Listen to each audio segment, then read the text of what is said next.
গাইছে এই যে দেখতেছেন এটা হলো আল্লাহর ঘর। এই ঘরে এই মানুষগুলো এই গ্রামের খুবই দরিদ্র মানুষগুলো নামাজ পড়ে। আমি তো কইবার চামু আপনারা ভাগ্যবান, আপনারা 1 টাকা 2 টাকা করে কে দিবেন? আপনারা মিনিমাম 1 বস্তা সিমেন্টের পয়সা দেন, 400 টাকা 500 টাকা 1 বস্তা সিমেন্টের দাম।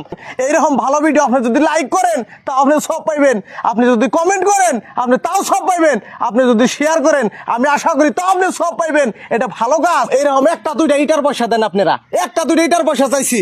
আজকে দেখেন একটা আল্লাহর পবিত্র ঘর বানিবেন দিকে ছাদ ডালতে কত বস্তুরই না প্রয়োজন হয়। এই যে দেখতেছেন বালি, এই যে দেখতেছেন পাথর এনে থুইছে, এই যে এরকম মোটামুটি আপনারা 1 সিএম 2 সিএম পাথরের পয়সা দেন।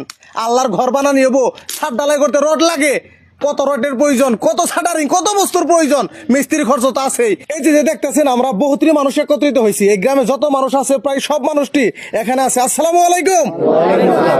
আসসালামু আলাইকুম। আপনি আজকে আমরা এখানে আসার জন্য অনেক অনেক ধন্যবাদ। ধন্যবাদ। গাছ কথা হইলো কি, এই